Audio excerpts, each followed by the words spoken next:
everybody, and welcome to some prep. It is me, Adam Coble, and it's you. There are many of you. I can't see all of you, but hello there. Hello and welcome.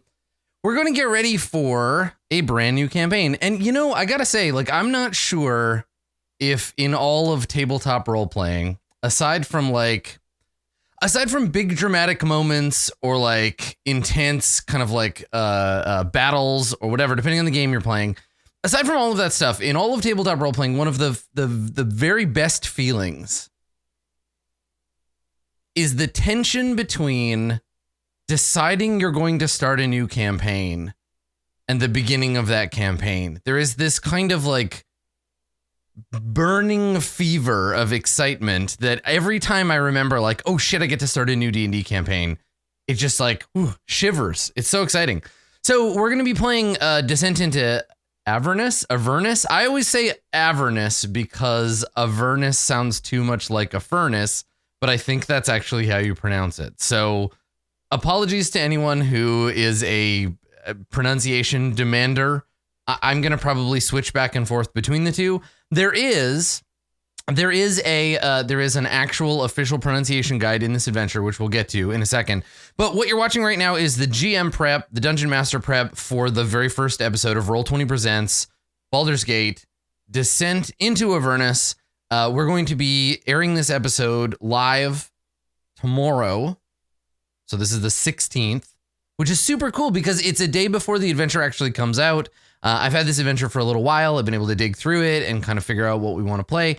And we're getting to do our first episode before the adventure comes out. So you get to take a sneak peek both now and when we get started at the beginning of the adventure. So the thing will be live. It'll be live at 1 p.m. The first episode will be live at 1 p.m. on the twitch.tv/D&D channel. And we made our characters. So if you haven't seen that already, we've got an episode 0 live on the Roll20 YouTube. And let me talk about the characters, and then we're going to look through the adventure. So just like I said last week on Monday, I have a preview version of this adventure. The thing you're looking at right now is a Roll20 marketplace account. This is a version of the adventure that is like 90-something% done. Basically, I asked the dev team at Roll20, I was like, hey, can you give me a mostly finished, at least chapter 1 version of this game so that I can, we can get started. And then I asked Wizards of the Coast, hey, D&D folks, can we play it early? Can we do a preview? And they were like, hell yeah, do it. Go to town, which is really exciting. So we made our characters last week, and next week we're going to start, and I need to be prepared for that. So let me tell you what we learned. So there's some stuff in Descent into Avernus that you have to do kind of in advance or like part of character creation. It really lends itself to doing a session 0. So if you're going to play it at home, don't let your players make all their characters and then come to the table. Sit down with them and do a couple of hours of character creation, because for this adventure particularly, there's a step everyone has to agree on together. And there is a couple of changes to the backgrounds. So if you want to see the details of all of that, watch the character creation video that we did. But I will say this. So this is what we have for our characters. This is where everybody landed. And this is their shared background that they picked. And then we'll look at that as we go. So Distracted Elf is going to be playing a 1T Hexblade. So she's a warlock, a Hexblade warlock. And her weapon, her Hexblade blade, is like one of the fangs of Dendar the Night Serpent. So Dendar is her warlock patron. And she's going to be like a cool snake lady. She has come to Baldur's Gate from Chult to do a crime. She is a spy. We haven't figured out exactly what she's a spy for or who she's spying on, but it'll be something tied to the setting, right? Tied to Baldur's Gate. Just she's playing a criminal, and that's her thing. And then Random Tuesday, Lauren is going to be playing a Protection Aasimar, who is a paladin, and she hasn't decided what kind of paladin she's going to end up being, but right now she's a paladin. And she took the soldier background, and she is a member of the Flaming Fist. So she is a Flaming Fist mercenary who is a Protection Aasimar, and her Azamar, that race is going to tie into, as you can see, some of the themes of the adventure, and the fact that she's a Flaming Fist member. So that's going to be pretty good. Yeah. So we have a Yuan Ti, we have an Aasimar. Blue Jay is going to be playing a Tiefling of Levistus. Levistus is the demon or devil lord or whatever, the lord of cold, a cursed demon lord. So a Tiefling of Levistus, and she's going to be a druid, Circle of the Shepherd. And I agreed to give her a dog. She's going to have a dog. So she's very excited about that. And then her background, she's an Outlander. So she's from somewhere else, and she has come to Baldur's Gate, and then will subsequently follow the party into Hell. And she is a Tiefling of Levistus, so she's going for like an ice and cold theme. And then lastly, Dave _the_ Sverfneblin is playing what I consider to be the only acceptable kind of gnome, which is the underground gnome. So Dave is going to be playing a Sverfneblin, playing a wizard. I think the plan is to go Abjurer, maybe. And so Dave is going to be playing a wizard, and took the sage background, which gives them Rumor Monger as their alternate option for Baldur's Gate.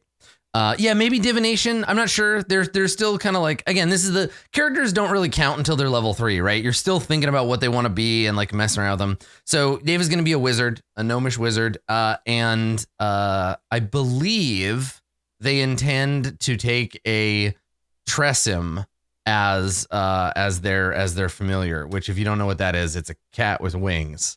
So that should be fun. And they're all linked together. We rolled on the random tables. They are all linked together by a failed coup against House Vamus. Vamus is one of the noble houses of Baldur's Gate. They were participants in a failed coup. A young member of the house who knew that he was not going to grow up to lead it tried to get the player characters to get rid of their older siblings so they could take over the house. But they had someone who betrayed them. We'll learn more about Ultis the Cultist today. And now they seek revenge using dinosaurs. So House Vamus had like, I guess, an underground dinosaur fighting ring or dinosaur zoo or something. And they were importing dinosaurs illegally from Chult. And the players and Ultis the Cultist, they were going to try to help House Vamus. And then they were betrayed, and each player character has their own role in the betrayal, or in the bad deal. And that's that. So my responsibilities as the GM is going to be to try to loop all that stuff in. The adventure, from what I've seen so far, is a little light on tying the background stuff directly into the adventure. It gives you an NPC, and then it's like this is the connection. So it's gonna be up to me to kind of like hook that in. And then also I got to think about, and not right away because we're gonna be without our ASMR paladin for a little while, a couple of episodes. But I have a few episodes to figure out the voice and the effect of Mylandra, a stern and judgmental angel voice in our paladin's head. So I have to come up with what Mylandra the Judgmental, who serves Helm, is all about. So that's where we're at as far as the characters go. I'm really excited. I think this party should be really fun. Let's take a look at the adventure, right? Because that's why we're here. Now this isn't 100% finished version of the adventure. There's going to be bits and pieces that are going to get updated, but it's pretty close. I'd consider this a late alpha or beta version of it, though I haven't seen the full adventure. But we've got plenty to get through the next few sessions, and by the time the next session's over, the characters, like everybody, will have their version of the marketplace adventure. So as with, if you watched me do this prep for any other adventures, or if you watched any of the GM stuff, you will recognize some of the things that are kind of similar about the way that Roll20 executes these adventures. So, we have a page with all of our tokens from the adventure on it. Starting with Archduke Zariel of Avernus. Look at her. She's so cool. So there's my page with all of my various tokens, some with additional art, some without. some with auras, some without. So if I ever need to come and grab a token, this is where they all live. And then I've got a space for random drawing. I've got a layout for a ship. I've got a map of Baldur's Gate, and then we've got all of the other maps in the adventure. Now, if you're curious about what kind of maps this adventure has, it looks like it's a combination of the kind of like Forgotten Realms style maps we're used to seeing, right? Like these maps that you see in all the regular source books, right? Maps of the city. And then a combination of those, and then maps like this guy, which is a more like hand-drawn Dice and Logo style map. Now these ones you'll notice, and I noticed this right away, these maps seem like they have more like furniture details and stuff than we did in Mad Mage, right? These are a more detailed version of the kind of maps that we saw in Mad Mage. Now Mad Mage was what, 23 levels of dungeon. This does have a lot of maps as well, but it does seem to be a mix of the more like art heavy maps, and then and then some of the less sketchy. And honestly, I like both. I'm pretty into both styles of map. I think this is a nice concise map that gives us a room. I do like, and I definitely prefer having drawn in furniture, because I'll often find that I'll describe something and I'll be like, oh, I forgot, let me draw this thing. So it's nice that some of these maps have these as well, which is cool.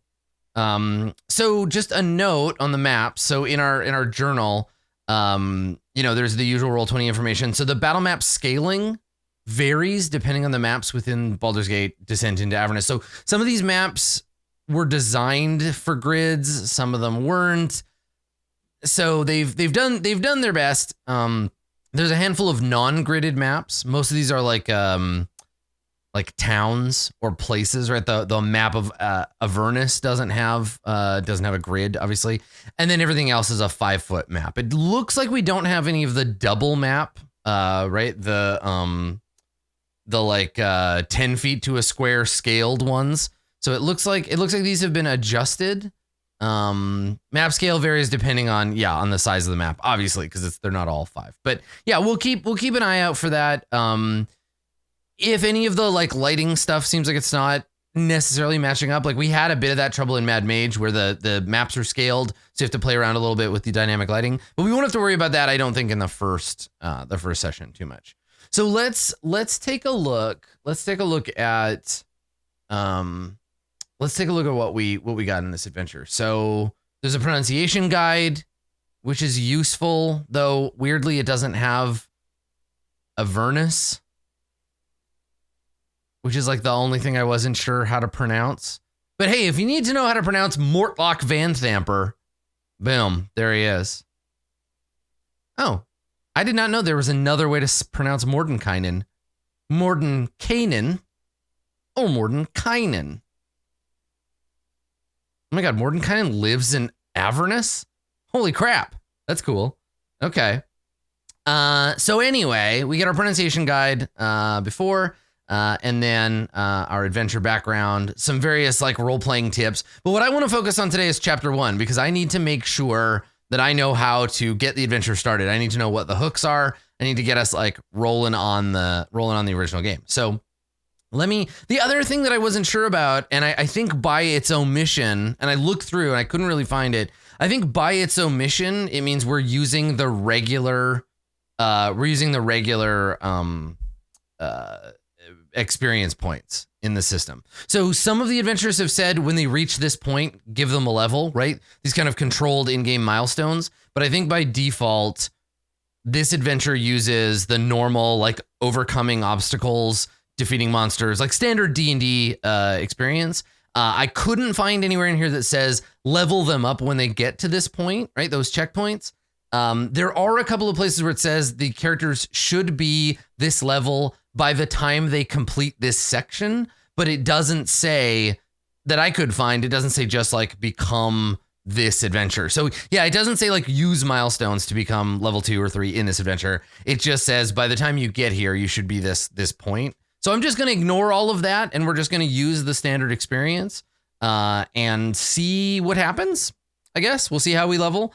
something to keep an eye on as we pass through. Yeah, it's not really chapter-based milestone experience because it doesn't say when you reach the end of this chapter they gain a level, right? Because if it was chapter-based, the characters would only be level 5 by the end of it. So there are sub chapters where it says by the time they get to the end of this, make sure they're this level, but it doesn't really give you any guidance on how. So we'll see how it does by default. So one thing that is in here that I'm not going to go through all the way personally, because again, I've read it already and it doesn't really help for my prep. But if you're playing this adventure, one thing you want to make sure that you do is make sure your players at least take a glance through the Baldur's Gate Gazetteer.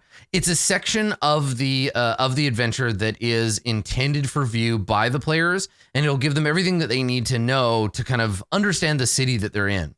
So when you should read too as a dungeon master, because as you're going through the game and as you're presenting NPCs and you're creating this vibe of Baldur's Gate, this is the chapter you're going to draw on, right? Knowing what the difference between the upper city and the lower city is and how to describe them, right? Knowing how to illustrate the various people, the weather, etc. All of that stuff. The real setting material of the beginning of the adventure is coming from this Baldur's Gate Gazetteer. So don't skip over this. I'm going to not look at it right now because there's so much information.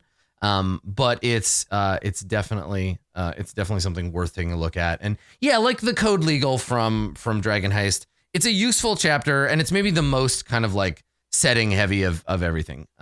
It'll give you a real good understanding, good idea of what a crap shack Baldur's Gate really is. Waterdeep is we talked about this before. Waterdeep is a lovely cosmopolitan city. Baldur's Gate is its grimy, slightly shittier neighbor, which is cool. I think that it's easier to have an adventure in a town where there's a lot going wrong. And things are just getting worse in Baldur's Gate. So let's talk about that. So in this adventure, people were asking about this lovely character in the background. This is Zariel or Zariel, depending on how you want to pronounce it. This is Zariel. This is her magic sword. These things will become important in time. But basically, the way I understand it is that Zariel used to be a badass angel. She used to live in Mount Celestia, where all the coolest angels live. And she was a heavily militant angel. Her job was to watch over the Blood War. The Blood War is demons and devils fighting each other forever and ever. And it's supposedly why demons don't overrun the universe, because the demons and the devils are all fighting each other. And Zariel's job was to stand guard over the Blood War and make sure that it, was continuing to do what it was continuing to do. And she decided, you know what, this is dumb. We shouldn't just stand by and watch them fight each other. Let's get together and fight them. Come on, angels, let's get down there and destroy hell altogether. So she tried to get a bunch of people together and nobody wanted to go. So she went to Earth. She rallied an army of warriors, Faerun. She rallied an army of warriors and trained them to fight in the Blood War. And she was like, all right, kids, we're ready. Hell Riders from El Terrell. Let's go to hell and we'll kill all the demons. And so she led her army out of El Terrell. Everybody was like, yay, hooray, like this.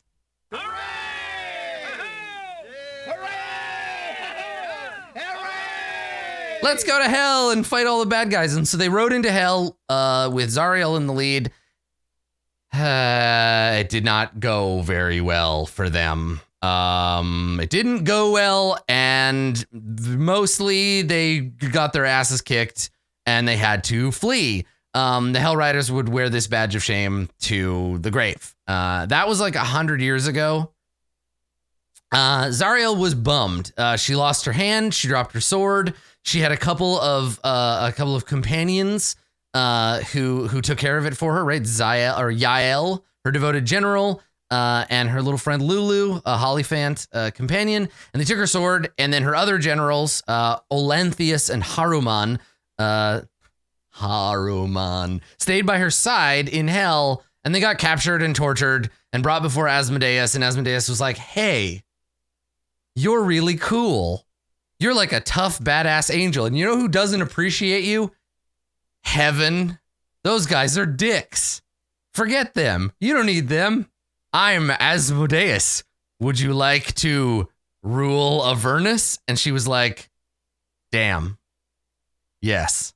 So she became the cool badass we see here today. Zariel is now a sweet archduchess of hell. Asmodeus gave her a badass hammer and a legion of devils so she could continue to fight in the blood war, because fighting is what she really wanted all along.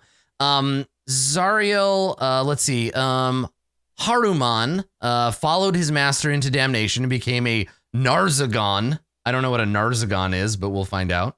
And Olanthius committed suicide rather than becoming a demon. But what fucking sucks for Olanthius is that Olanthius was like, "No, my lady, we cannot turn to darkness. I will not join you."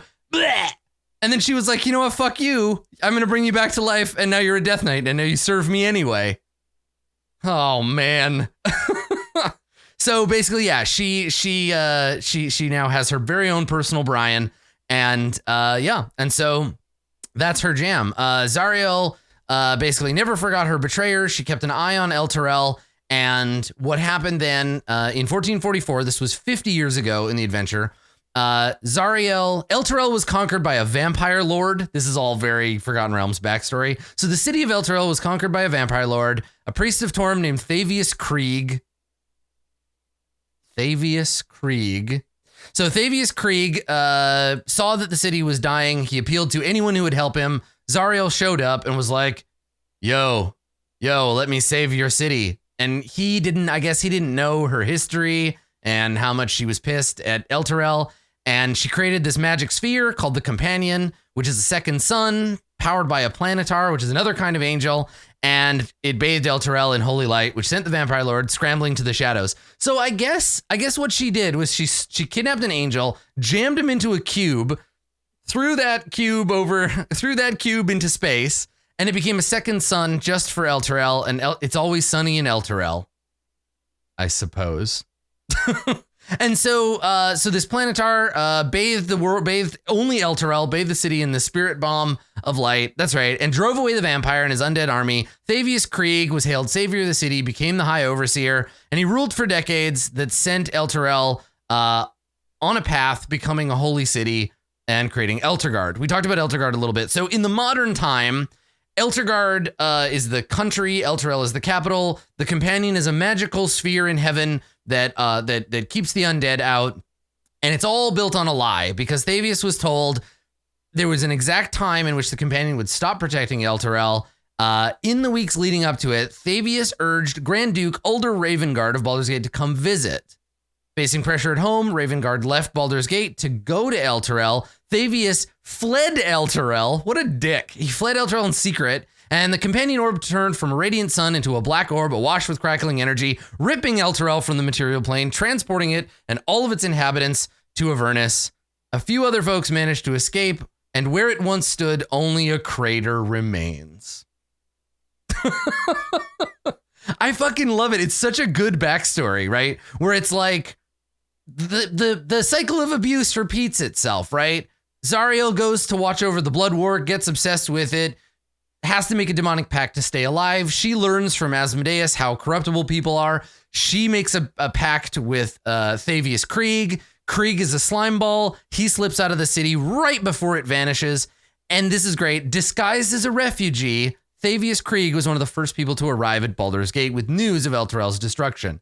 He slipped through the gates with the help of his influential friend, Duke Van Thamper, and took refuge in her home.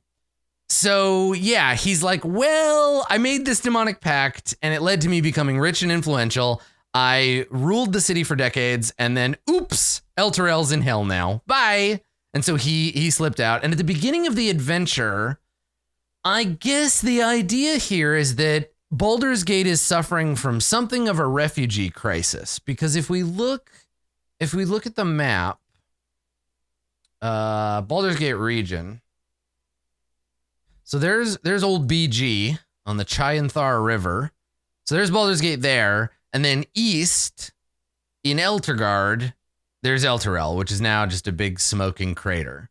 So there's Baldur's Gate, there's Candlekeep, there's the Cloakwood, there's the Wood of Sharp Teeth, spiders, Flaming Fist, Elturel, big burnt out thing. So the game takes place in Baldur's Gate, and in Baldur's Gate, the city of Elturel's all of their refugees have come west, and they're hanging out outside Baldur's Gate. Baldur's Gate, it has a rivalry with Elturel. It's not like they're best buds. They're not like sister cities or anything.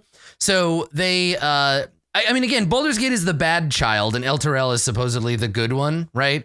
Elturel is a beacon of faith, order, and high culture, and Baldur's Gate is a nest of vipers.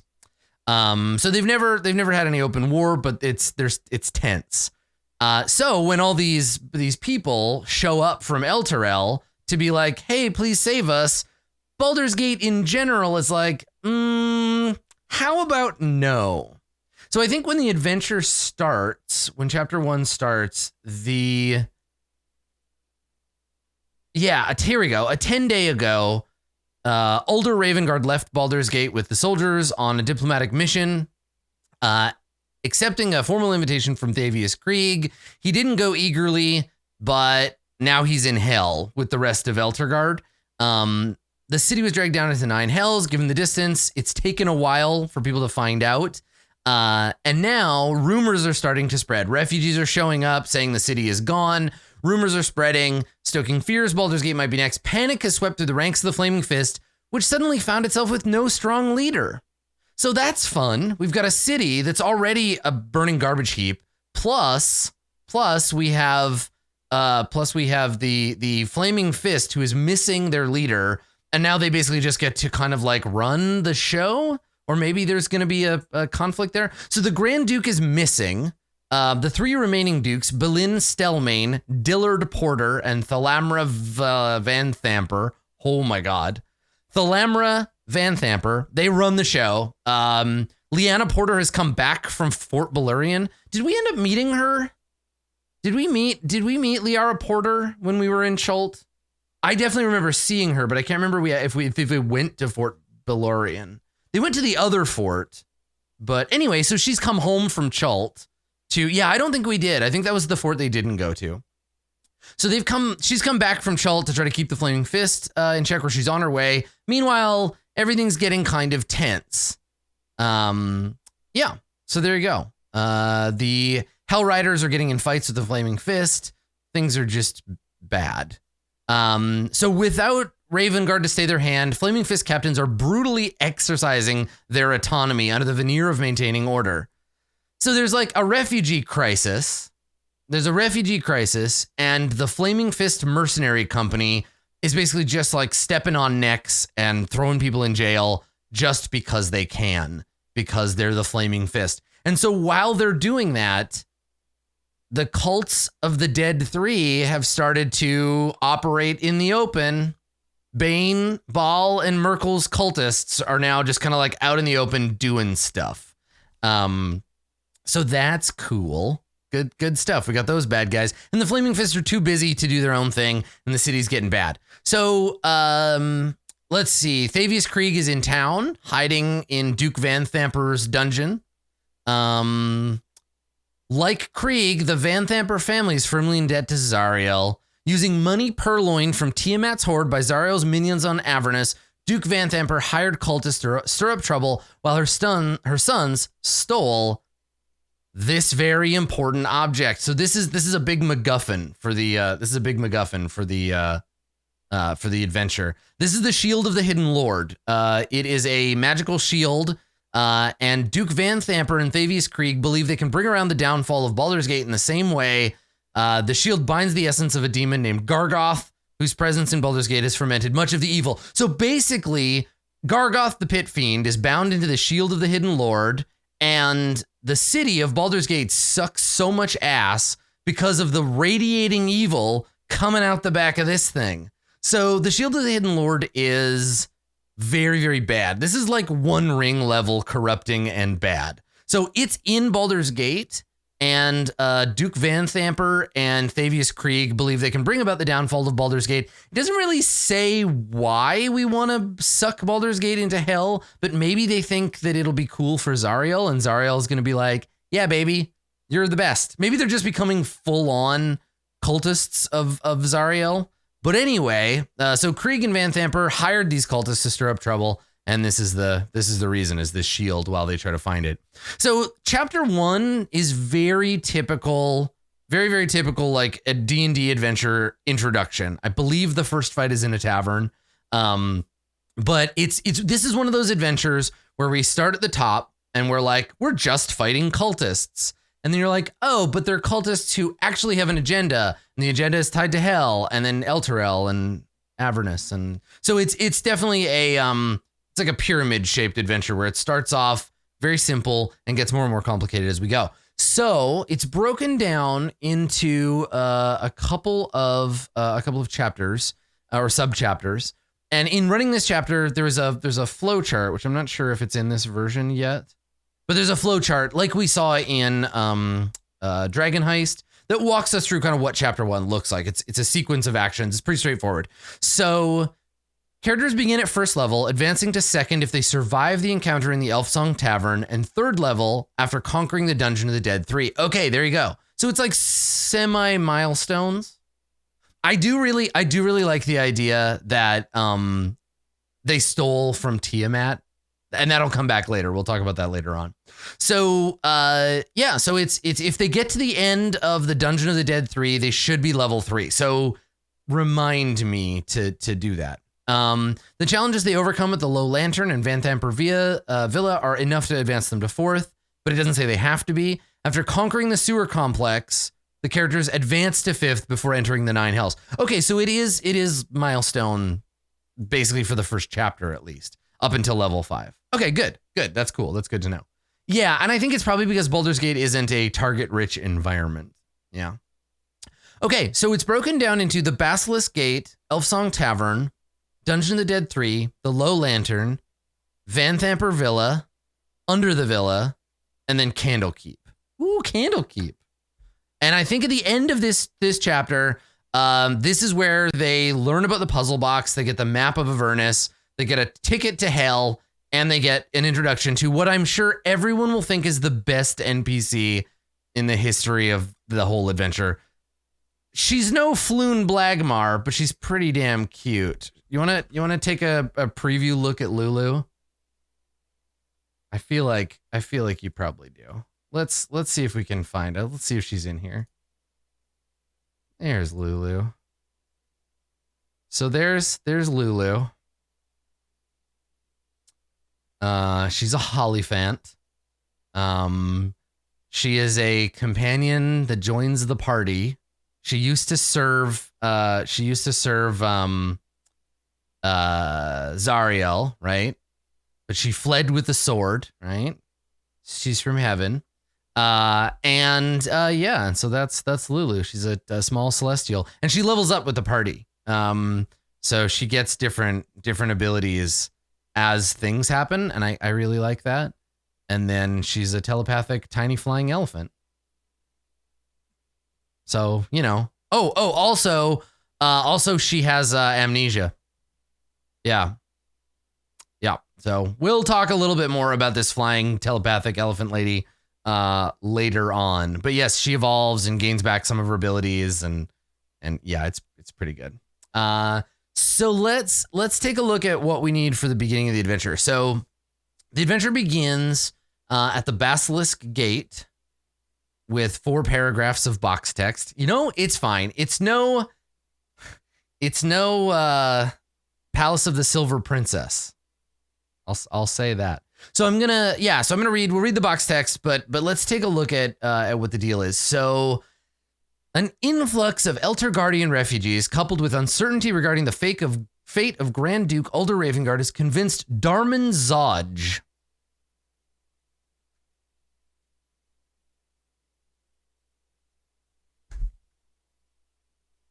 Darman Zodge. At some point, he's going to demand that you kneel before Zodge. That's his name, Captain Darman Zodge.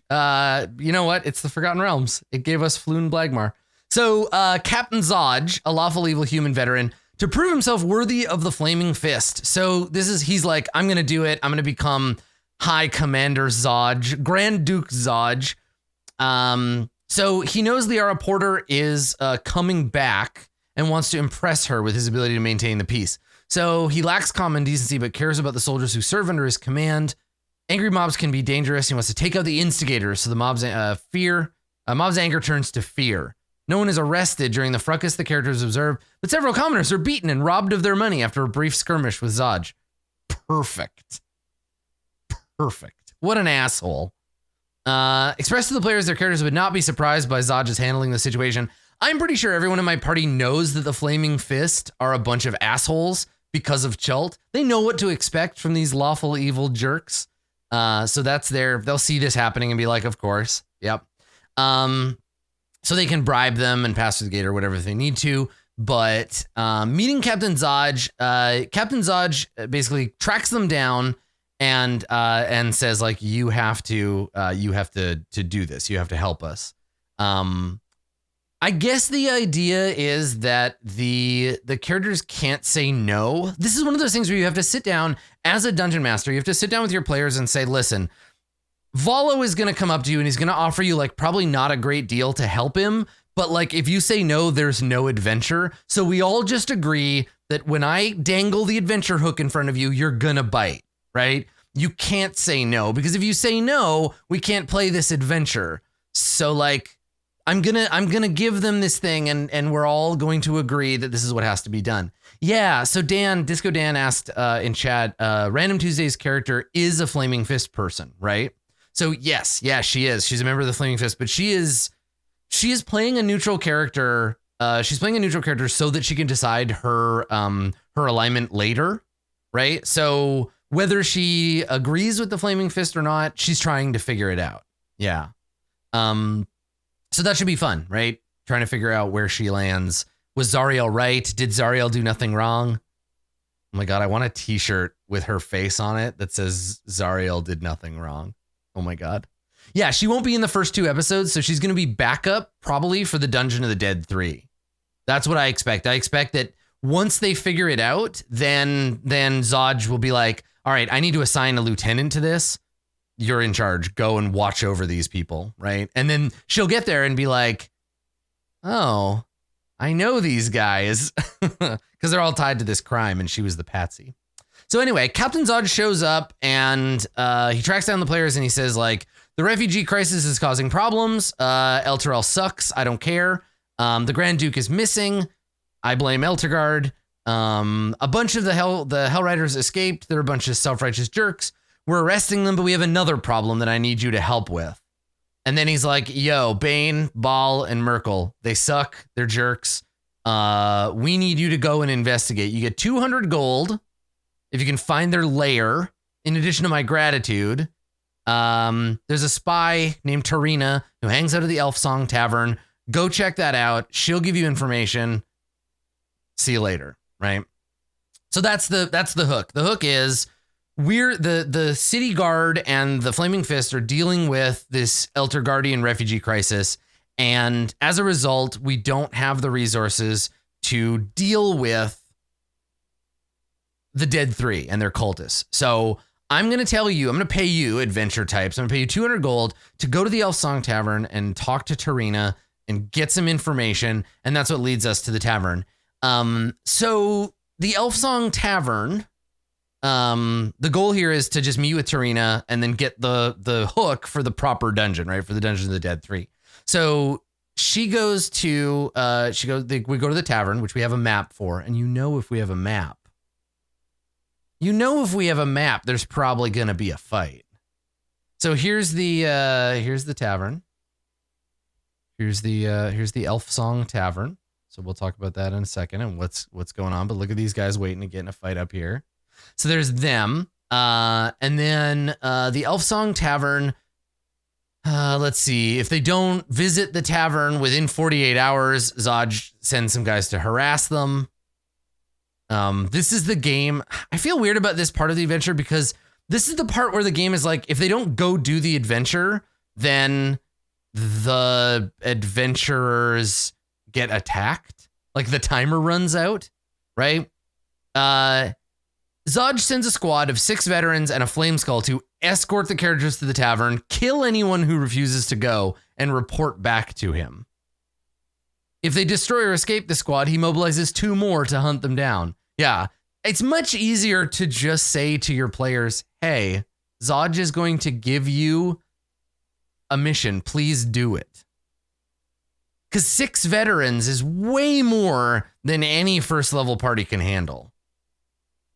Right? So it's like, hey, we're here to make you do the adventure. I feel like instead of including this stuff in the adventure, why not just have a chapter that says like, talk to your players about how you're doing an adventure together and you've all agreed to do this, right? Now, why not just, anyway, whatever, it's fine. That's what I'm doing.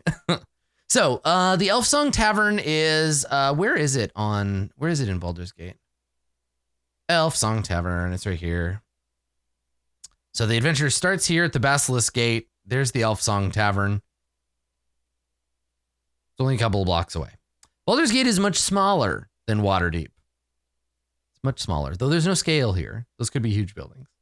So they go to the Elf Song Tavern and they have to meet up with Terina, and you know it's not going to go as easy as you expect. The Elf Song Tavern is named that because there's a sad elf ghost that sings in Elvish, lamenting her unnamed lover lost at sea. So that's cool. It's owned by Alan Aleth, who I only just assume is a half elf being played by Alan Tudyk. So they go to the tavern. Alan recently turned 75. He's old. He runs a money lending business, rarely gives loans to adventurers. And he's a guy, Alan Aleth. So he hangs out in the bar. There are some other patrons. You ready for some Forgotten Realms names? Are you ready? Here we go. Scrawldar Fane, a punch-drunk shipwright with no eyebrows. Lala Stout, a scar-faced burglar. Aloric Whitmirth, a human playwright. Wall Knightley, a half-orc thug. Rahima Sajiressa, an acolyte of Savras. And Willow Brownbug, a snooty apothecary. A snooty apothecary. Good. Okay. So there's a bunch of characters that are already hanging out here.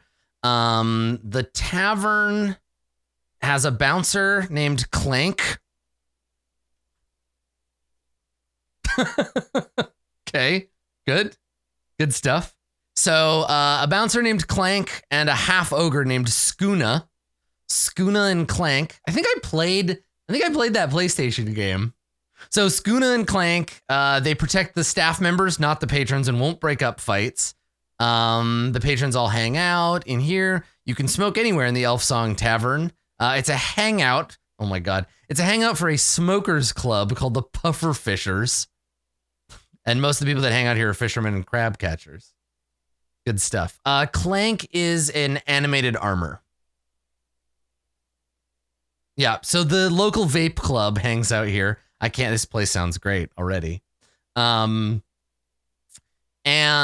there's a lounge for smoking. They got a private dining room called the Green Dragon dining room, which I guess is where E3. Okay, they go private dining room back here. Good. Storage alcove, storerooms, the kitchen. Again, more Forgotten Realms names. You ready? Here we go. Chenna Fat Rabbit, Azar Valshim, and Clav Martelmer. Chenna Fat Rabbit. Love it. Okay. All right. And then the upstairs dining room. Oh yeah, there's a mini game. So if you like Triple Triad or you like Gwent, this game has a mini game called Baldur's Bones. So Baldur's Bones is a dice game in the Taverns of Baldur's Gate. It requires several 6-sided dice. The rules are as follows. You put the agreed ante in the pot, you roll 3 dice, then play proceeds clockwise around the table. On your turn, you can either stand or roll. If the player stands, the next player takes a turn. A player who rolls an additional die and rolls it, if they get over 21, they bust. Otherwise, they can keep rolling. After everyone's had a turn, the highest point total, excluding players who busted, takes the game. So it's pretty much dice blackjack. Yeah, it's just dice blackjack. Yeah, you don't want to bust Baldur's Bones. So it's a pass around game you can play. I kind of like these. Like, they're corny and stuff, and I hate them in video games, but I think it's cute to have a little thing to be like, oh, we're going to play some we're gonna play some Baldur's Bones, and then they can actually do it at the table, and it's like a fun little like maybe while the GM is making notes on the next section, right? If you're like, oh, we gotta prep, what's everybody doing? And the players can be like, oh, we're hanging out in the Elf Song playing Baldur's Bones. Let's wager our fake gold and can keep them busy, or you can play it against NPCs, right? You can be like, whoever wins this game of Baldur's Bones, like playing Sabak in a Star Wars RPG, or playing poker in what's that? The haunted cowboy game, Deadlands. That's what it's called. I was trying to envision the cover, and I just kept thinking about Bruce Campbell. So yeah, okay. So it's just like it's a tavern. Upstairs, there's a fancy guest suite. Like, of course, stuff in case the players start to fuck around. I really like this. In the Elf Song room E11, there is a Sahuagin priestess named Oshala, exiled from the depths for plotting a coup against her king. And now she lives in an inn in Baldur's Gate. I guess in case you make a big noise or you bust into her room. Cool. Okay, good. So there she is. And then there's Alan's room. Alan has a rug of smothering that will kill you if you try to steal from him. And then Terina. So Terina is a chaotic evil human bandit who is what's the CI? She's a confidential informant to the Flaming Fist. She used to be known as Rhonda Thunderbell, a pirate captain. And then she fled and she's been hiding out, and now she's Terina. So let's see, exactly when Terina's former associates show up is up to you, but the characters should have some free time. So let them come in and kind of dick around inside the tavern a little bit. Characters who loiter can hear rumors and stuff. And at some point, Terina's associates arrive. But I guess the idea is Terina here when they Baldur's Gate? She helps them. Oh, here we go. Terina's not her real name. She has enemies. She's heard a rumor that her former shipmates, these assholes, have followed her to Baldur's Gate to get revenge. So she's waiting here, and when the players show up, she says, "You help me fight my former pirate companions, and I will tell you what you want to know." So this is how you get your tavern fight. So it looks like probably the fight will occur. I mean, I guess the players can decide, right? That gives them some time to figure it out. So I think what I need to do is we do our introductory scene at the gate. We go back to the tavern. We have a scene where they hang out at the tavern. We do some basic tavern bullshit. We maybe play a game of Baldur's Bones, just to be like, this is a thing that happens in the game. They talk to Terina. Then I say, bad guys are coming. What are you going to do? Then they can figure out, they'll have access to the map. And I don't think, no, the tokens don't have light yet, but we'll see. They'll be able to decide what they want to do, and whether or not, how they want to defend the tavern, because basically these guys will show up. Then they get in a fight. They kill these guys, or I guess they get killed and the adventure is over. We kill them and drive them away. What I'm going to do is I'm going to bring in probably a fairly low number of them, and then I'll have backup to show up if the fight's too easy, because they don't have their paladin. So I'll try to take it easy on them. And then, cause they're level 1 and that's a lot of bandits. So I'm going to put in a lower amount and then go from there. Yeah. I'm not sure if the dynamic lighting is done on this map yet. Oh, it looks like it is. Okay. So this is what it looks like. Boop. So there's our dynamic lighting. It's pretty standard, right? All the closed doors are one color. All the walls are another. All the windows are gaps. Yeah. So that's the tavern, and the whole purpose of this tavern from an adventure perspective is get in a fight to earn the trust of Terina. At some point, and I am not singing, I'm not gonna do it, but maybe if you're a singing GM, maybe you could do it. But I'm not gonna. I can't sing like a beautiful elf lady, so it's not gonna happen. I mean, I guess I could Let me see. Can I put on like, let's see, can I make my, nope, let's see. How about now? Now I sound like a beautiful elf lady. Hello, adventurers. Welcome. See? It's not good. You don't want it.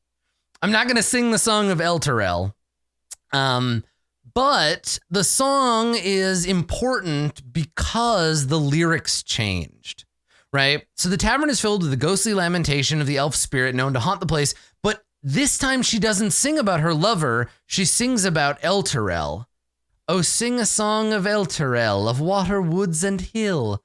The sun dawns on her ruddy cliffs, and fields green and still. I guess I could go like cornball, like Tolkien singing mode, but there you go.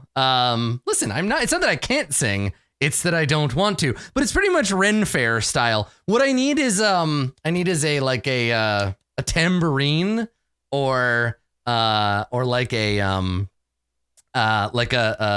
something that I can hey nani nani with, honestly. That's what I need. A shawm. Yeah, something I can sing while I play, that I would be dancing around at a Ren Fair. But yeah, so this is the song. She sings about the Hell Riders, and how it sucks, and they're bound by mortal covenant, etc., etc. So it's a little lore thing where, like, if this were a video game, they would want you to pause in the tavern just to listen to that track on the soundtrack, so you can do it. Yeah, I mean, it'd be cool if there was like somebody made like an MP3 of this song that I could play. I could do that through the jukebox, right? That'd be cool. But yeah, right, exactly. It's a hey nani nani, hey nani hey kind of thing, and I need something that I can jingle while I play. So anyhow, there is a song in the Elf Song Tavern, and that's how it goes. So I don't know. Maybe I'll sing a verse or two just to embarrass my players, but that'll be that. So in the Elf Song Tavern, they hear the point is they hear the song at least once before the action kicks in. They can make a history check to know the companion refers to the big fake sun. Anyone who asks Alan about it, he'll be like, she never sings that way. But the Hell Riders are the Knights of Elturel. So this is a way to like click all that stuff together. Yeah, or ask Lauren, exactly. And then we do the beginning action bit of the adventure, where 8 motley humans saunter into the tavern. Now I'm gonna go ahead and just, because I'm not gonna update this. I'm not getting an updated version of this, so I'm gonna just go. Just so that I don't accidentally say 8 when I mean less than that. We're gonna go. What do you think? Three bandits? And what is Deadeye? Deadeye is the guy, the captain. Is he also a bandit, stat-wise? Jesus Christ, 65 hit points. So I think 3 should... You think it should be 4? I've only got 3 players for this part of the adventure. But I guess Terina fights. I have a druid I can throw in, too. They're all level 1. At this point. So I think we're going to just do 3, and then I can keep the other guys. I can keep them, ready for later. So we'll have 3 of these nerds. And yeah, they can get help, and I can throw more in if we want the fight to last a little longer, which I think that'll be fine. So yeah, okay, they've got backup. They got friends who might help. I could see Willow Brownbug helping out a fellow druid, that kind of thing. Yeah, they don't have, the bouncer won't stop the fight. It's true. Terina might help out in the fight. I think she probably would. They can maybe convince some of the others. This could turn into a huge brawl. And we'll see how it goes from there. So I'll start with 3 and then we'll pile some more in. Okay, so where were we? 3 guys walk into a bar. They help fight, yada, yada, yada. Captain Morosco Cesprin was killed during a mutiny, leaving the Uncivil Serpent. Wow, that's a great name for a boat. The Uncivil Serpent. Cool, okay.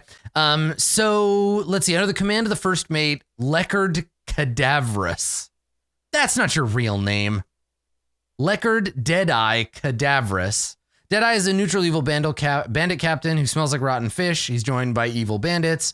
Offers a tall glass of ale to anyone with information on Terina's location. several patrons are like, she's upstairs, my dude. So that's cool. 2 pirates watch the exit to make sure they don't escape. The others attack anyone who gets in the way. Deadeye tries to kill Terina. Nobody will get involved. Other patrons stay out of the fight unless you charisma them. Perfect. So it's intended that you try to get people to like come and fight. If you want to try to bribe Deadeye into leaving and not killing him, it takes 5,000 gold. So you don't have that. Good. Okay. All right. This is kind of funny. So Deadeye's ship is moored at the end of a dock on the east side of the harbor. If the characters dispose of all the pirates, the ship is theirs for the taking. So they just get a free ship at the beginning of the adventure, which is fun. You're never going to use it, but like you get a free ship, I guess. Because nobody wants to buy it because of its infamous reputation, but you can use it to get to Candlekeep. That's a good point, Ty. That's right. So once you kill, here's the thing. Once you kill the pirates, you get the hook to advance to level 2 and send you to the Dungeon of the Dead 3. So if Terina is killed, you can deliver the body to Zodge, who speaks with Dead, and then Zodge tells you, go on your adventure. Oh my God, he's Captain Hook. That's cute. I like that. Yeah, that's true. They can ride the boat up. They might be able to ride the boat upriver to Elturel, or the stinking crater that used to be Elturel. I'm not sure how deep the river, the Chondathar or whatever it's called, Chondath River. I'm not sure how deep it is. Like, could you ride a sailing ship? And if so, how far up that river? Let's take a look. The Chungus River, Chionthar. So they could theoretically take it up the river. I don't know how wide it is. The D&D, the FR wiki should be able to tell us that. Also, I could just decide if I wanted to. Anyway, so Elf Song Tavern, Terina says, several blocks northwest of here is a public bathhouse with frolicking nymphs carved into the gate. Followers of the Dead 3 have been seen coming and going from the bathhouse. And then there's a secret door that leads to a dungeon. That's where the killers are hiding. Okay. All right. So, yeah, she tells you, Dungeon of the Dead 3, baby. Get ready to go to chapter 1.2. So then, ostensibly, after dealing with their like boat shit, we go on to the Dungeon of the Dead 3, which is the beginning adventure, right? And it's funny how like, and this is so silly, how like D&D adventures often start with a dungeon because they're like, well, you know, this is what we do. This is our thing. And then later they're like, yeah, but also jungles and hell and stuff.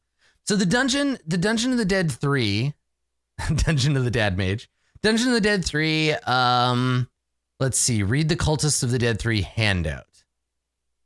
The Dead 3 are evil adventurers named Bane, Baal, and Merkel, who long ago quested to become gods. They succeeded, but became even more ambitious. They tried to seize the tablets of fate from the overgod, Ao. I've read all these novels. They failed and were slain during the time of troubles. Since then, a variety of contingency plans have allowed them to be reborn. Bane is my favorite. He's if like Darth Vader were a god. So Bane is the top of these three, this little gay triad. And he's the ambitious one. He's the tyrant. He had a son named Iactu Zvim. Iactu Xvim. And Bane burst forth from his son's body and reincarnated himself, I think is how he came back. So yeah, they're warrior cult. They're bad guys. They're military dudes. Baal or Baal. Let me check the pronunciation guide.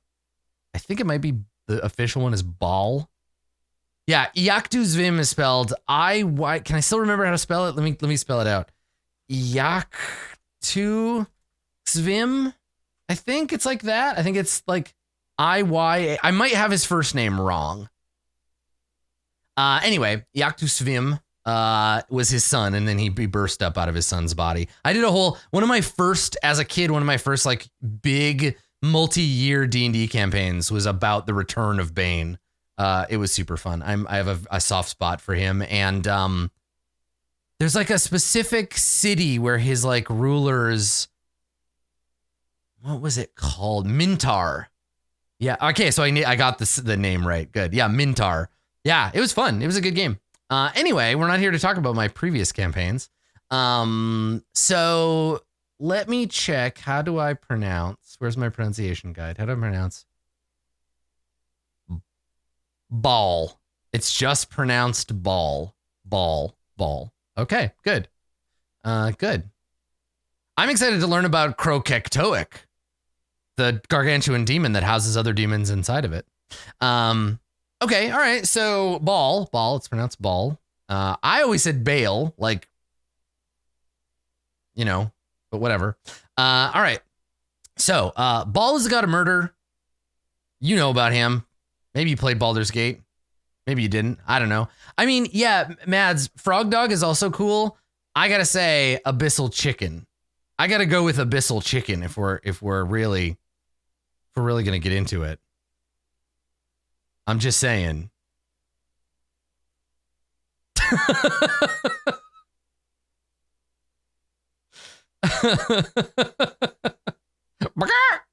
Yeah. So we'll learn more about the glorious Abyssal Chicken later.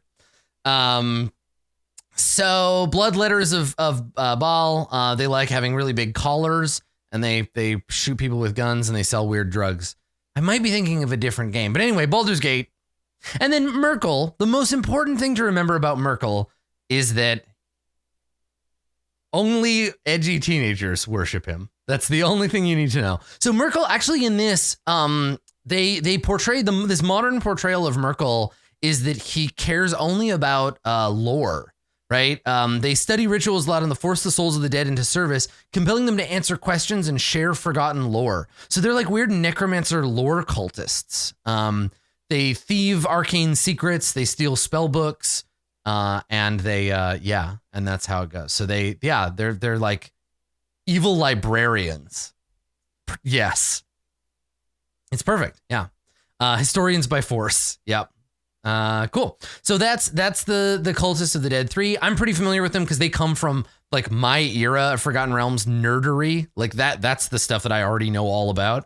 If I'll say this, if they ever release a campaign, a Forgotten Realms campaign, it'll never happen. But if they ever release a campaign set in Rashomon, that place, the place with the barbarians, I will be so excited. It's the barbarian kingdom that is like I think it is Rashomon. Yeah. So it's right next to Thay, and it's really cool. There's a fun series of novels about a Rashemi barbarian, and I think his friend was like a moon singer, maybe. But it was fucking awesome. Yeah, it was great. Yeah, Minsk is from there. That's right. He's one of those. Yeah, it was cool. Except he's a ranger and not a barbarian. Dinah here. Yeah, I think she's a Rashemi witch. Yeah, their civilization is really cool. It's my second favorite Forgotten Realms place. My first favorite is Tethir. Like Tethir, and Kalimshan, those three, like the lens of intrigue and that, like, fuck, I love them. Super fun. Anyway. So they go to this bathhouse, and the bathhouse is just a front for a dungeon, and the dungeon is full of cultists. And that's all we need to know to kind of get it started. But let's take a quick look. Let's take a quick look at what is in this place room by room, so that we know what to expect. So the dungeon itself, let's see. Do you have one of those like... No specific. Okay, no specific note here. And then also, let me just take a quick look. Okay, all right, so this is afterwards. Okay, all right, I just want to see if there are any random Baldur's Gate encounters I might want to throw in on the way to the bathhouse. The funny thing happened on the way to the bathhouse. So they go to the courtyard, and this is D1. Right, so this is upstairs. And the courtyard has in it an invisible imp looking to see if the characters are here to cause trouble. Okay. If they are, it flies to Vanthamper Villa to alert. Oh my God. It flies to the villa to alert Thirstwell Vanthamper. Thirstwell. I quit. That's it. I'm done. I can't I cannot Forgotten Realms anymore. That's it. It's over. I love it. Thirstwell Van Thamper. So Thirstwell instructs the imp to return to its post, hoping the character to dispose of his brother, Mortlock.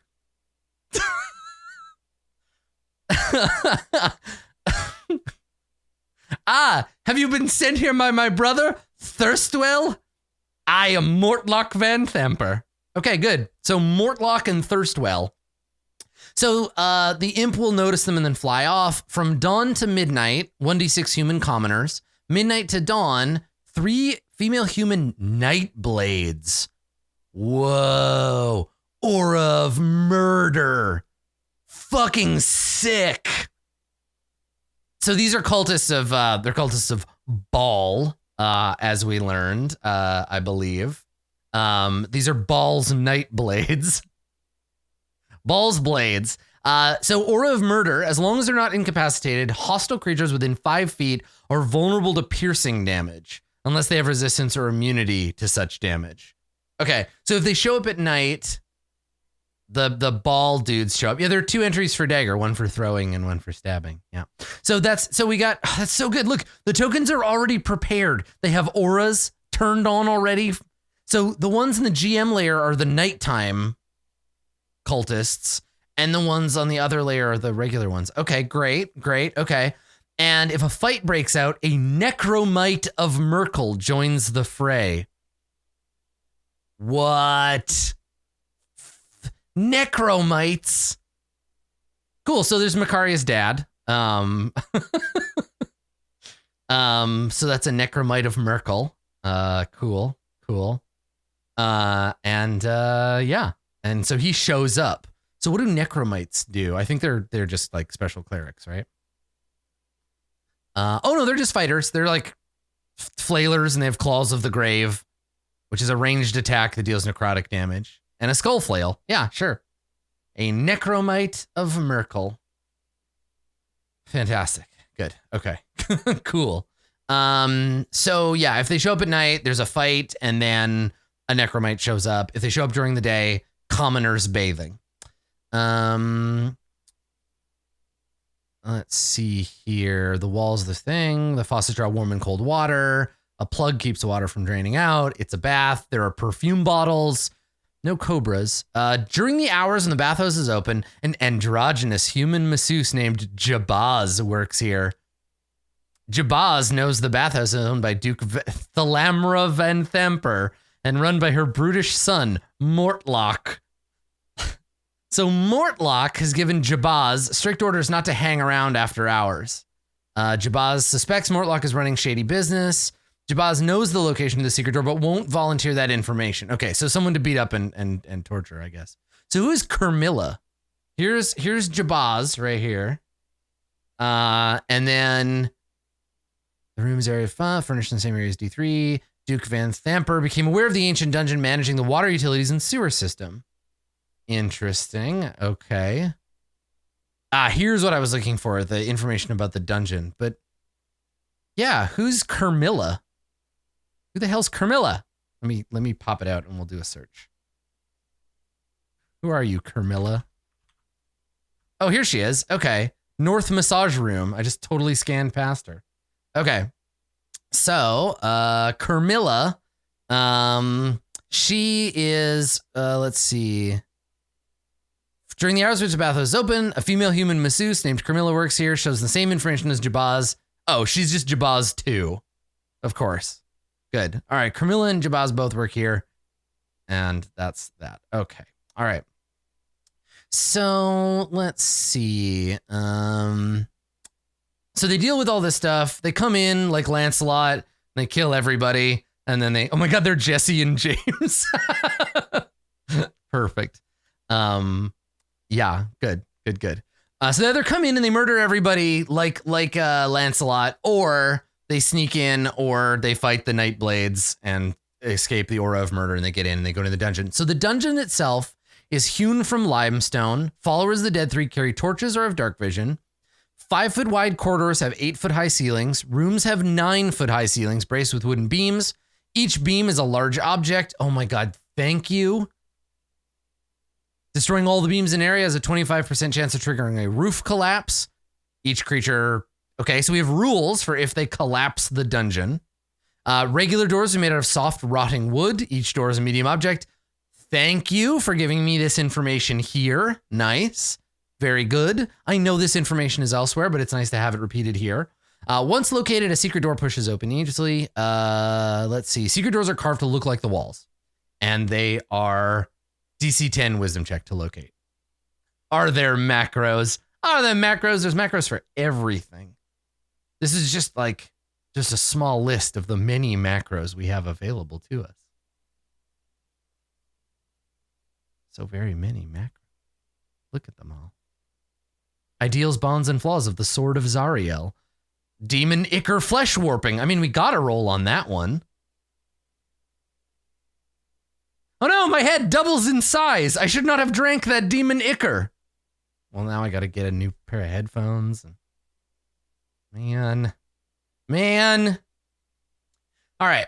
So anyhow, certain areas of the dungeon are flooded with murky water to 2 feet to make them difficult terrain. We can see they're marked in blue on the map. Cool. All right. So as we enter, we come in through D5. Welcome to the dungeon, an unlit, foul-smelling stink pool. And then they climb up out of it into this tunnel, and they come into D9. And in D9, the dead 3 doors.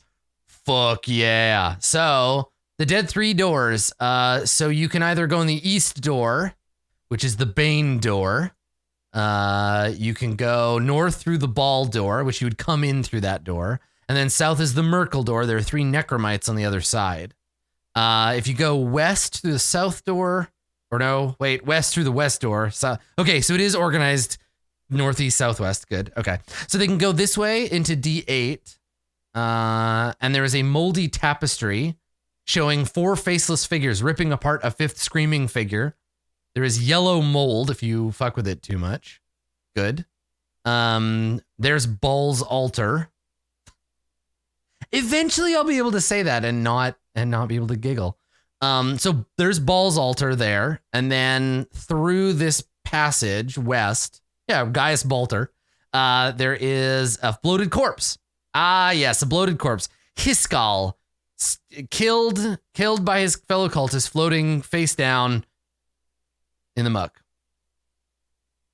Perfect. Oh, this is that Baal worshiper bathwater over here. Yep. Okay, good. So that's over here. There's a dead guy.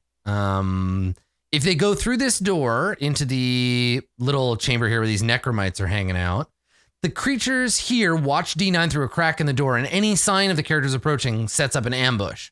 Lying on the floor. Oh my God, they fucking play dead. If any of my players are listening, don't listen now. Don't be a cheater. So they play dead. The necromites and it's so perfect for worshippers of Merkel. Like, you open the door and it's like, oh, there's 3 totally normal corpses and they just lay on the ground like, and they come to life and attack you. That's so fucking funny.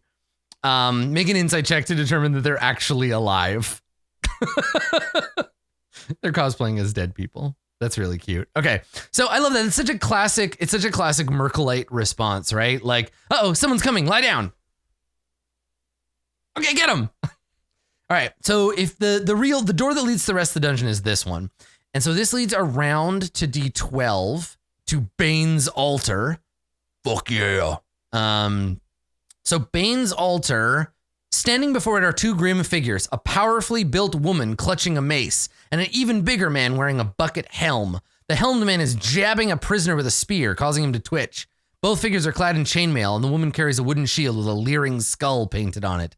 Kazira, a fist of Bane, and Yignath, an iron consul. Hot damn. So, fist of Bane. Longbow, mace, tactical discipline. Oh, cool. Advantage on all ability checks and saving throws made during combat. Wow, that's strong. If a PC could get that. If I could get advantage on all my saving throws during combat just for worshiping Bane, I'm in. I'm in. I'm on board with the Black Hand. So, okay. So it's the Fist of Bane. And then there's an Iron Consul. And the Iron Consul multi-attack and has a voice of command. Oh, to cause the, it's use your reaction to make attacks. Yeah, okay. And this is also tactical discipline. Okay, great. All right.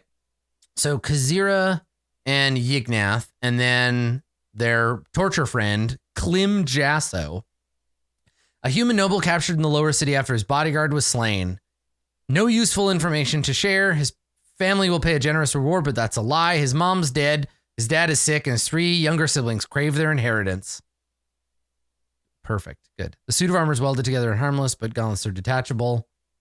Both gauntlets are animated objects identical to flying swords, but they deal bludgeoning damage. What? The gauntlets detach in the air and attack anyone who disturbs them or frees the prisoner from his shackles. Perfect. And Yignath has an iron key ring with 7 flying fists. Good. So the flying fists of Bane fly around punching you in the face. Good. Okay. So Klim Jasso, useless noble. Let's see. D13 is the Morgue. So the morgue is down here. Skeletal rats. All right. So we find in this room skeletal rats, a corpse, and Flennis, a female human master of souls, highest ranking follower of Merkel. Ew, cool. So let's see. Master of souls. Okay, so Flennis. She doesn't have her own art. She's not that important. Whoa. Oh, okay. Flennis is a big deal. She can cast Fireball. So everybody's gonna be level 2 when they come down here. Flennis can Fireball, Scorching Ray. So she's a wizard, right? And there's all of her abilities: Ray of Sickness, Chill Touch, Silvered Skull Flail, which hopefully I won't have to use. Yeah, this is a lot. This is a lot for a party of second level characters. Yikes. Okay. All right. Let's see here. Flennis is preparing to make a zombie out of the corpse on the table, but the animate dead spell takes a minute to cast. So she has to deal with the characters first. She's got a dusty spell book. She has the lock in her hair. The book will try to poison you if you open it. An ordinary rat scurries around room D14. Where's D14? Here we go. An ordinary rat scurries around D14 looking for food. It warms to any character that offers them food. Oh, this is your druid room. So, yeah, good. Okay. I think the thing that balances Flennis's fireball thing is that she's in this tiny room and she probably won't use it. So anyway, rat. The rat will tell you about secret areas if it knows any. But it knows about D5 through D26. So we can have a little rat chat down here. That's good. And then if they go west towards my head, down here, they end up in D15, a flooded room with nothing in it, and a flooded crypt with evocation magic on a sarcophagus that is trapped. You get attacked by a battle axe until you leave the room. Is there anything in the sarcophagus? Oh no, it's broken. The sarcophagus is broken in 3 pieces and there's nothing in it. Right. Okay. So it was a barbarian's tomb and it's enchanted by a ghostly battle axe that will just chase you out of the room or kill you. Because you can't attack a spiritual weapon. That's a great trap, actually. Just a spiritual weapon that comes to life and harasses you. Good. Okay. So that's this tomb over here. And then to the east, there is a bunch of like columnar chambers. So let's look at 17 and 18. Merkel's altar is here. It has, oh my God, black light writing on the wall. If one or more black candle is lit, they shed a green light that reveals writing on the wall. The writing says in common, "Rise and be counted." And if you say that aloud, the skeletons come to life and obey the commands of whoever spoke the words that raised them. Sick, so it's not even a trap. That's really cool. So you come to the room and you're like, "Rise and be counted." And they're like, they clatter together like a fucking Stalfos. And then they follow you around. That's so cool. Okay. 18 is a gas buildup. Nice. The room smells of rotten eggs, a putrid stench. Okay, can we talk about this for a second? Can we just doesn't natural gas only smell like rotten eggs because we put sulfur into it so that we recognize the smell as being it's added. Methane is added to the gas, so it's not. I guess it's not natural gas, but it would have to be something else that some small nitpicking part of me is like, but so I guess it's methane gas. Yeah, it would have to be, right? We'll just have to guess it's a magic gas. Yeah, it doesn't matter. So it's a putrid stench that, it doesn't say what kind of gas it is. Approaching this area is methane. Methane is flammable, right? So it's still the same. It's fine. If they make a survival check, it's indicator of flammable gas. It disperses before reaching the other rooms. The dead three extinguish their torches before they come in here. Bringing a lit torch or open flame into this room triggers an explosion. Creatures fully immersed in the water take no damage. So they're going to walk in. I'm going to be like, you smell something funny. And if they push on, but wait, I think everybody in this party has dark vision. I think they do. What do we got? A 1T. We have a 1T, an Azamar, a Tiefling, and a Svirfneblin. I think that they do. I think that'll be fine. Cool. God damn it, methane's odorless too. Well, whatever. It's fine. Good. That's good. So then they can maybe use it as a trap or something. Okay. All right. Cool. So that's that. That's 18. It's the big stink room. If they leave that, they come into a hallway. Right. There's 19, 20, and 21. 19 is a partly collapsed crypt. 20 is a half plundered crypt. With apparently frescoes of Rohirrim on it, I suppose. Okay, and then D21 is the zombie crypt. Flennis created 6 zombies and then just stores them here. 6 moaning humans with rotting flesh shamble about this dusty crypt. Obviously, the door has written on it, "Don't dead, open inside." Okay, and then 22 is a torture chamber in which they have captured, Efanax Zalbor, a caravan coordinator, and Vendetta Cress. Vendetta. Her name is Vendetta. She's like a fucking James Bond villain. Vendetta Cress. That's such a good name. So she is, let's see. She has resistance to fire damage and dark vision out to range of 60 feet. She's a tiefling. She distributes wine and spirits for the Othun family and was attacked in the lower city, knocked unconscious, and brought here to be tortured. Under interrogation, I'm going to give her a fake Russian accent.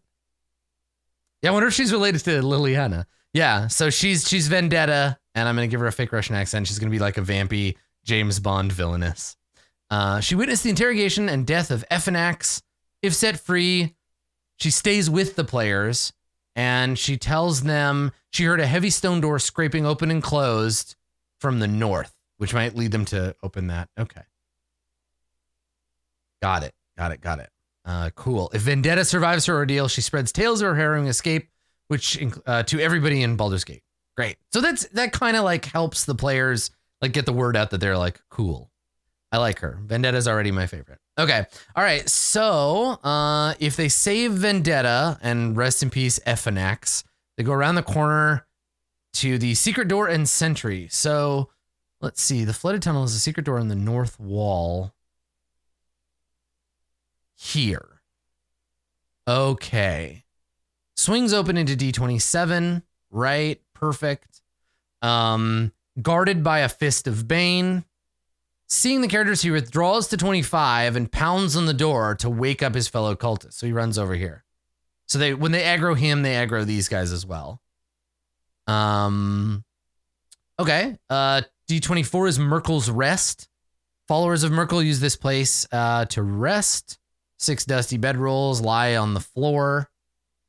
Okay. Bane's Rest is where all these Fists of Bane are. Oh my God. Oh my God, of course. So here's the thing. They're worshippers of Bane, right? Bane is the warrior god of tyranny. Slumped against the walls are 4 sleeping Fists of Bane. All are fully armored. What are they wearing? Listen, Bane says sleep in my chainmail, man. I don't do what Bane says don't do. All right, so apparently they sleep in their armor. They wake up and they come running in to fight you. Yeah, he's a tyrannical hatred god of fighting and killing. Yeah, so I guess you have to sleep in your armor, just like Darth Vader. And then Baal's Rest. I'm just thinking about somebody resting their body. You know what? Whatever. So in Baal's Rest, there is they bathe in human blood that fills the sarcophagus. A female reaper of Baal. Oh my God, you don't want to get your balls reaped. A reaper of Baal lurks behind the sarcophagus. She uses disguised self to appear as a frail old woman named Nebra, a florist captured by the dead 3. If they fall for the act and bring Nebra with them, she claims to know the location of a secret door and tries to lead them there. If she leads them to somewhere there are other cultists, she drops the disguise and attacks. So a Reaper of Baal. What is that? Ooh, there's a handout. Oh my God. They're so fucking edgy. I just really want to be a Nazgul, all right? That's all I want. So they look like they are...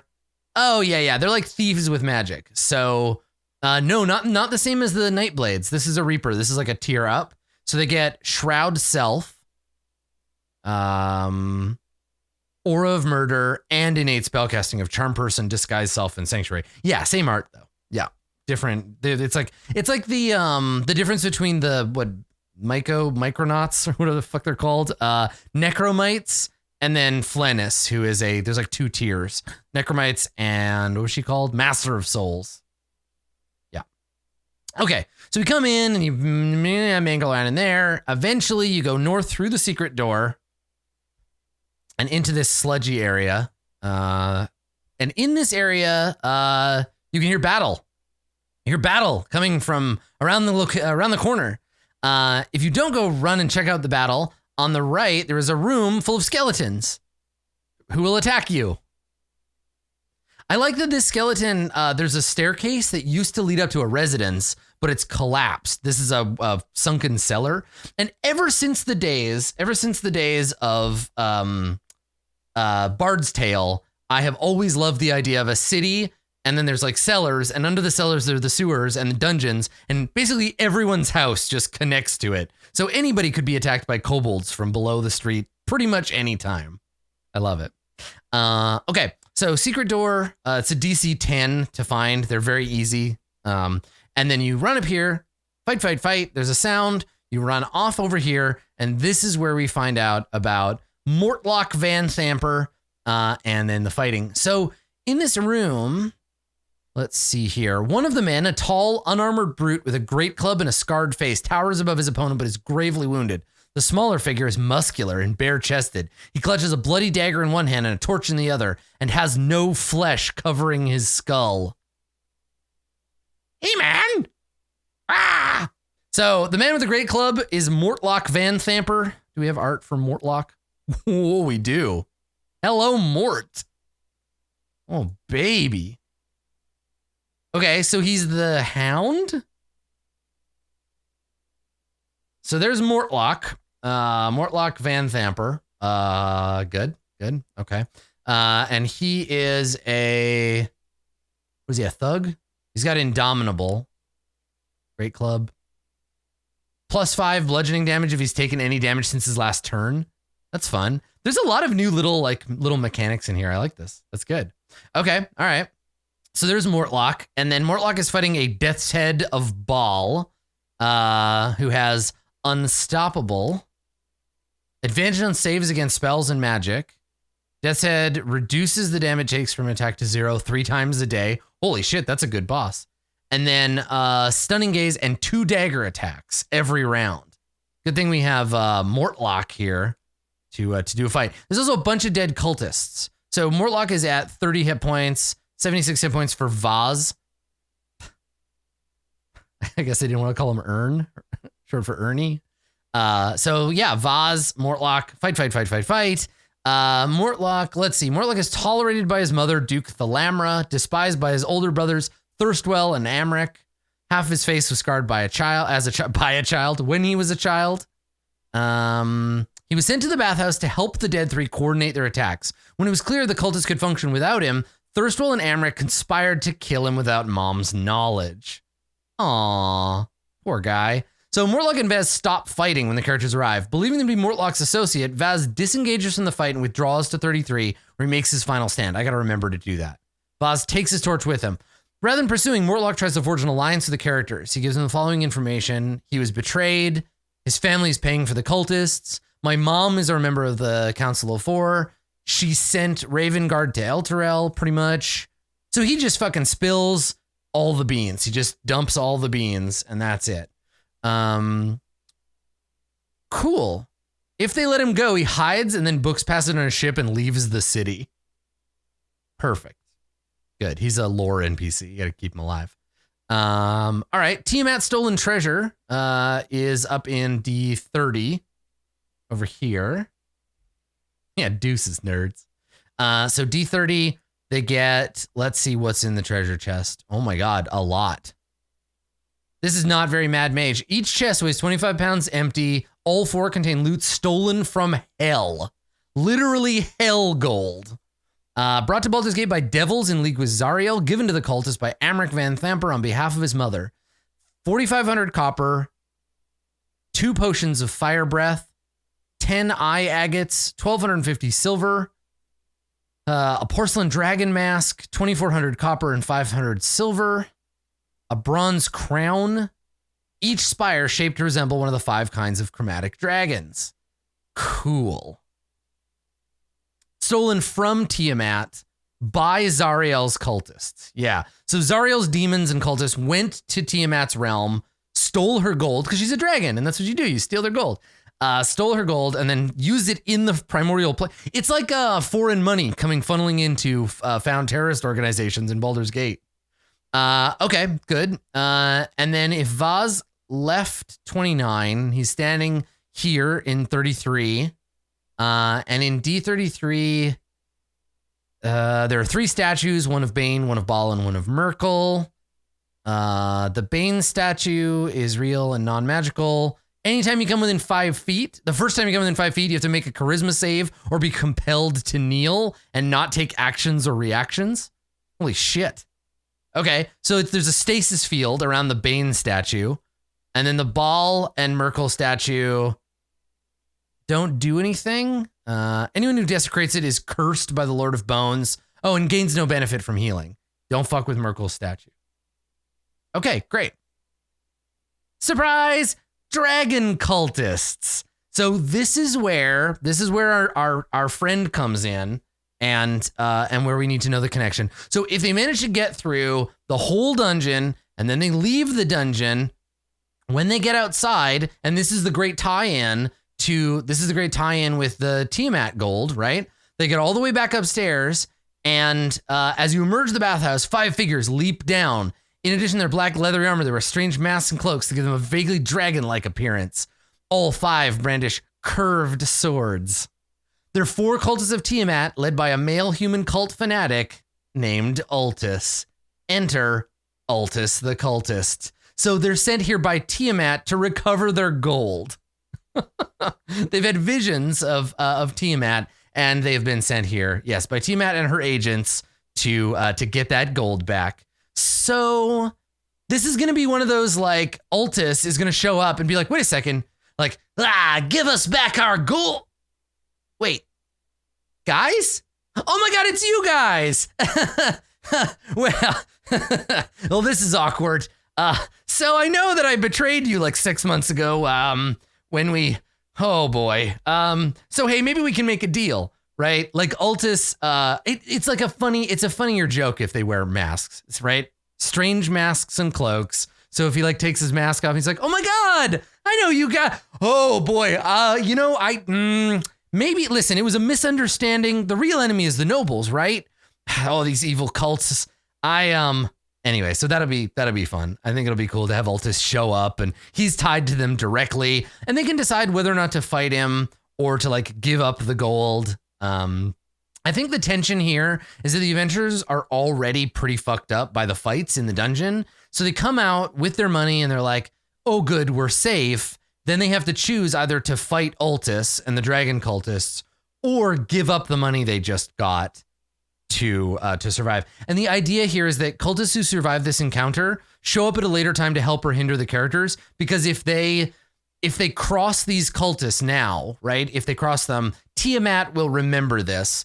And later on in the adventure, there's a familiar face who comes up again that you might recognize, depending on, you know, what kind of live Dungeons and Dragons things you watch on the internet. So this is I believe a servant of Tiamat. He is in this adventure, and he does not like it when you take his lady's gold. So yeah, so he's around in the adventure. I'm not sure how he comes into play. He's like way later on down the line. But we'll find out when we get there, I guess. But yeah, Tiamat, basically the point is that Tiamat and Zariel don't like each other very much because Zariel stole from Tiamat. Also they're rival Hell Dukes or whatever, right? So what plane does Tiamat rule? It's like one of the adjacent ones, but I can't remember which. Let's see, Tiamat. She doesn't anymore? Oh, she's like a former, right. She's just on Avernus in prison. Okay. Yeah, where did she used to be in charge of? Ooh, she was played by Frank Welker in the cartoon. She's just a squatter, banished to Avernus. Okay. Poor Dragon Queen. Yeah, right. The Cult of the Dragon tries to bring her from the Nine Hells to Faerun, and that's all the Horde of the Dragon Queen, Rise of Tiamat stuff. Okay, cool. You got to be really bad to be in hell jail. Okay, cool.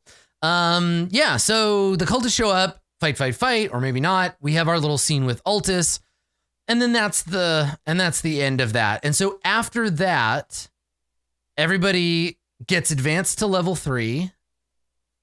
Convinced that his 2 older brothers tried to kill him, Mortlock urges the characters to capture or kill Amric at a dockside tavern called the Low Lantern. The adventure assumes that the characters go there next. If the characters require additional incentive, Mortlock assures them that his mother values Amric's well-being enough to negotiate for his release if they capture him. If they go to attack the Van Thamper Villa instead, skip to Van Thamper Villa. So I guess the reason that the characters might do this is that, not because they're friends with Mortlock. So it's like, I guess if they report back to Zodge, if they go kneel before Zodge, Zodge will be like, you good, continue following the cult's trail, and find out more, right? Yeah, I guess that's the further thrust, right? Is that they're gonna go and look into it, because it's not like they're like friends with Mortlock or whatever, right? Yeah. Cool. Well, this is going to be way more than I need for the first adventure. What I'm going to try to do, rather than like try to jam more into my brain, we're going to get to the end of the Dungeon of the Dead 3, or close to the end of that dungeon, and then I'll do another short DM prep, and we'll look at the Low Lantern, Van Thamper Villa. We'll close out chapter 1 in my next GM prep. That's the plan, because this is going to last us a while, right? There's going to be several fights. There's lots of good opportunity for RP stuff. If I had to guess, the first session will be the tavern and like getting to know Baldur's Gate a little bit and getting to know the characters. The second session will probably be half of the dungeon. The third session, they'll discover a Flaming Fist mercenary who was captured, maybe, or like backup will arrive, right, in the form of Lauren's character. And then the fourth session the third session will be like completing that, and the fourth will be where we're at. So in a couple of weeks, we'll do another GM prep where I'll look through the full version of the adventure. I'll have a full finished version of it by then, and we'll go look it up. Is that sword a special weapon? Yeah, it's a big deal magic item. This is the sword of Zariel. It is a significant MacGuffin. Yeah, your charisma becomes 20. You become resistant to necrotic and radiant damage. You get wings, which your old wings fall off if you have them. You gain true sight, and you get a new personality. It's a big deal. It's a huge sword. Also, it sheds holy light in 5 feet and has 2 random beneficial properties. It deals an extra radiant damage to any creature it hits. It blinds people, and it's a sentient lawful good sword. Yeah, it was brought up out of hell when Zariel fell, so they wanted to protect it. So yeah, it was her sword before, and she has another weapon instead. I forget what it's called, but Asmodeus gave her a new one. It's a giant fucking hammer. Yeah, so she fell, and when she did, Lulu and somebody else she stole somebody else's hammer. Yeah. Lulu and her other general took the sword and fled to heaven. And then, yeah, Asmodeus either made or gave her a hammer. Yeah, she's in here somewhere. Archduke Zariel of Avernus. There she is. Baal, Geryon, Kutijan, Moloch, they are pawns. Even the lords of lairs such as Zariel and Mammon are merely powerful pieces. So she's an archdevil. There it is. Metallitok. It is her warhammer. Yeah, she's a big deal. She's like CR 26, I think. Immolating gaze, teleporting, flying, fucking swinging Metallitok around. She is a big lady. Yeah, she's got 580 hit points. I think she's the final boss of this adventure, I think. I mean, Tiamat also is in the adventure, but I don't think you're supposed to fight her. But I haven't gotten that far digging through it yet. There's a lot of really cool NPCs and stuff down in hell. There's another version of Zariel, and I think this is maybe like Celestial Zariel. And I don't know. I think maybe she can like turn back or something. But she's got stats here. What's Tiamat's CR? Tiamat is CR 30. Yeah. Yeah, pretty baller, hey? So yeah, there's lots of good looking devil peeps. Balors, Kazmi, fire giants, half ogres. We got all kinds of good shit. I think the biggest, I don't know what a soul intake monster is. The Sibriex is that's pretty good. That's a pretty big scary monster.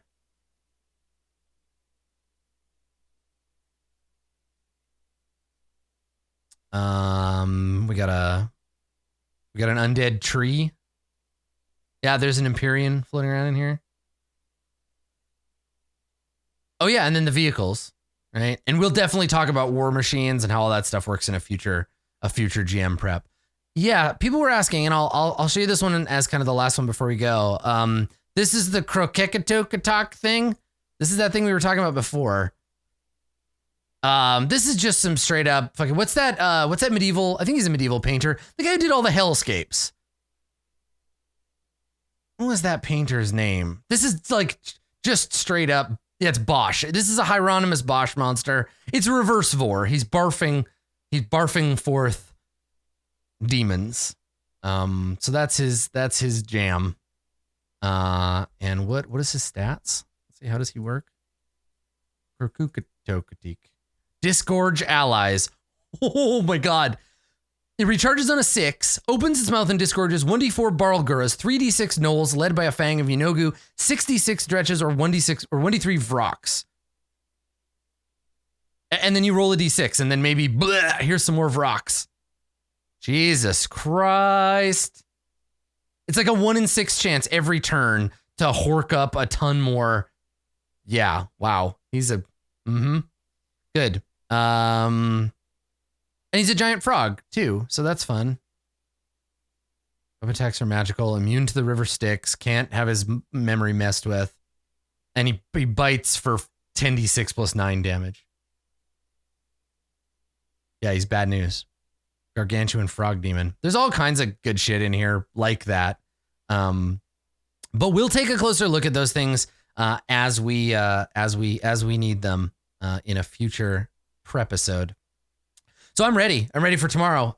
If you missed any of this prep and you want to see it, obviously it'll be available for subscribers on my Twitch VODs right away. I'm going to throw it up on YouTube tomorrow before the episode, with enough time for you to be able to take a watch of it if you want. And that'll be on the Roll20 YouTube channel as well. So that's it. The adventure comes out on the 17th. We start our episode on the 16th. And just like usual, every episode is going to be live on YouTube the next day at noon. So every Tuesday at noon on YouTube, every Monday at 1 p.m. Pacific on twitch.tv/DND. That's it. Let's go to hell, everybody. Ooh, I'm excited. Thank you for coming. We'll see you tomorrow for the first episode of Roll20 presents Baldur's Gate Descent into Avernus. See you later, everybody.